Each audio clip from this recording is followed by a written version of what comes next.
Hello students, आज का मेरा क्वेश्चन है सिद्ध कीजिए कि 3 माइनस 2 वर्गमूल 5 एक अपरिमेय संख्या है। बच्चों, इससे पिछली वीडियो में मैंने आपको बताया था कि वर्गमूल 3, वर्गमूल 5, वर्गमूल 7, वर्गमूल 11 आदि ये सब अपरिमेय संख्याएं हैं। तो जैसा कि आपने पीछे सीखा उसी का यूज हम इस वीडियो में भी करेंगे, लेकिन इस क्वेश्चन को सिद्ध करने से पहले मैं आपको कुछ रिमाइंड कराना चाहती हूँ। आप जानते हैं, लेकिन दोबारा से मैं आपको इसको आपकी नॉलेज में लाना चाहती हूँ। यदि a व b दो पूर्णांक हैं, मतलब पूरे अंक, तो a plus B, a minus B, a गुणा b, जिसको हम a भी कह सकते हैं, ये भी पूर्णांक होते हैं। पूर्णांक मतलब पूरे अंक, दशमलव में ना हो, बटे में ना हो। उदाहरण के लिए 2 भी पूर्णांक है, 3 भी पूर्णांक है, हमने प्लस किया 5 आया, ये भी पूर्णांक है। 2 पूर्णांक है, 4 पूर्णांक है, हमने माइनस किया, -2 आंसर आया, ये भी पूर्णांक है। 4 और 5 की गुणा करी, 20 आया, पूर्णांक आया। कहने का अर्थ यह है कि दो पूर्णांकों को अगर हम जोड़ते हैं तो भी पूर्णांक ही मिलता है, घटाते हैं तब भी पूर्णांक मिलता है, और गुणा करते हैं तब भी पूर्णांक ही मिलता है। और इसी बात को लेकर आपने इस प्रश्न को सिद्ध करना है। अब हम अपना क्वेश्चन स्टार्ट करते हैं। हमारा क्वेश्चन है, सिद्ध कीजिए कि 3 माइनस 2 वर्गमूल 5 एक अपरिमेय संख्या है। सेम पिछले क्वेश्चन की तरह ही हम यहाँ पर भी उल्टा मानेंगे। हम मानेंगे माना 3 माइनस 2 वर्गमूल 5 एक परिमेय संख्या है। और अगर ये परिमेय संख्या है तो बच्चों हम इसको कैसे लिख सकते हैं, बराबर p बटे q, क्योंकि p बटे q का रूप होता है परिमेय संख्या का, जहाँ पर q 0 नहीं होना चाहिए, यानी कि हर में 0 ना हो, तथा p व q ऐसे पूर्णांक हैं जो सह अभाज्य हैं। सह अभाज्य का अर्थ मैंने पिछले क्वेश्चन में भी समझाया था। सह अभाज्य का मतलब होता है वो नंबर एक के अतिरिक्त उन संख्याओं को कोई भी संख्या भाग न कर सके, मतलब p और q दोनों को कोई भी संख्या भाग ना कर सके। अलग अलग संख्या तो भाग कर सकती हैं, लेकिन कोई एक संख्या ऐसी ना हो जो दोनों को भाग कर दे, एक को छोड़कर। अब हम अपना क्वेश्चन स्टार्ट करते हैं। हमने क्या किया बच्चों, ये p बटे q प्लस का है, जिसके पहले कोई निशान नहीं वो प्लस का होता है।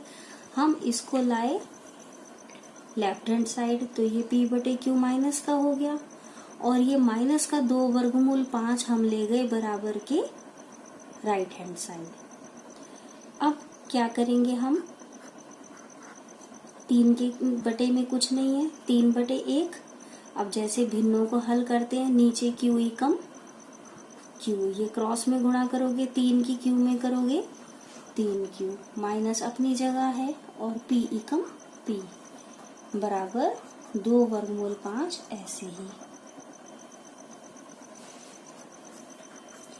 अब ये जो 2 वर्गमूल 5 के साथ गुणा में है, हम इसको भी इधर ले आएंगे। 2 यहाँ आ जाएगा, गुणा वाली चीज बटे के नीचे चले जाती है, और वर्गमूल 5।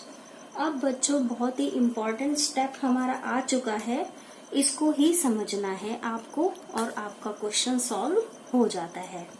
अभी मैंने पीछे आपको बताया था कि 2 पूर्णांकों को गुणा करने पर भी पूर्णांक आता है। q मैंने क्या माना, ये q पूर्णांक है, और 3 आपको पता ही है पूर्णांक है।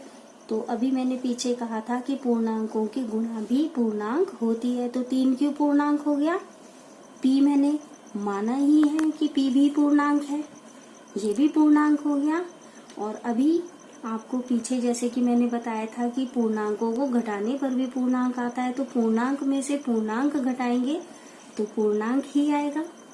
अब हम बटे के नीचे चलते हैं। 2 पूर्णांक है, क्यूब पूर्णांक है, इनकी भी जब गुणा होगी तो नियम के अनुसार पूर्णांकों की गुणा से ये भी पूर्णांक आएगा।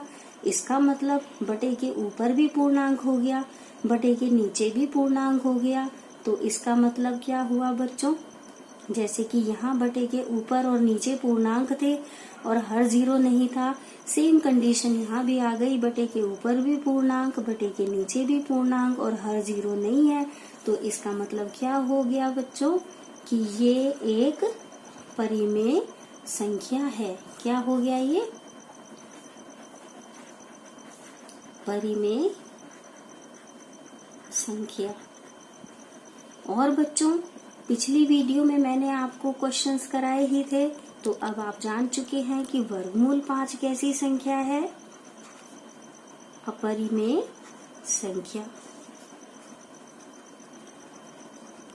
अब वर्गमूल 5 तो हम सिद्ध कर चुके हैं अपरिमेय संख्या है और बराबर है 3q माइनस p बटे 2q, जिसको हमने कहा परिमेय संख्या है। और अपरिमेय संख्या कभी परिमेय संख्या के बराबर नहीं हो सकती, यानी कि ये जो वर्गमूल 5 अपरिमेय संख्या है, ये इस साइड जो हमने लिखा है उसके बराबर तभी होगी जब ये भी अपरिमेय हो। ठीक है बच्चों, जिससे हमारी अवधारणा गलत साबित हो जाती है, क्योंकि जो हम मान के चले हैं उससे हमारी लेफ्ट हैंड साइड कुछ और आ गई और राइट हैंड साइड कुछ और आ गई। ठीक है, परिमेय संख्या और अपरिमेय संख्या कभी एक दूसरे के बराबर नहीं हो सकती। तो अब हम लिखेंगे, इससे पता चलता है कि हमारी अवधारणा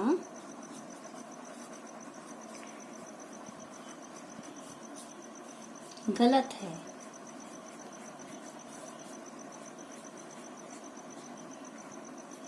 अतः 3 माइनस 2 वर्गमूल 5 एक अपरिमेय संख्या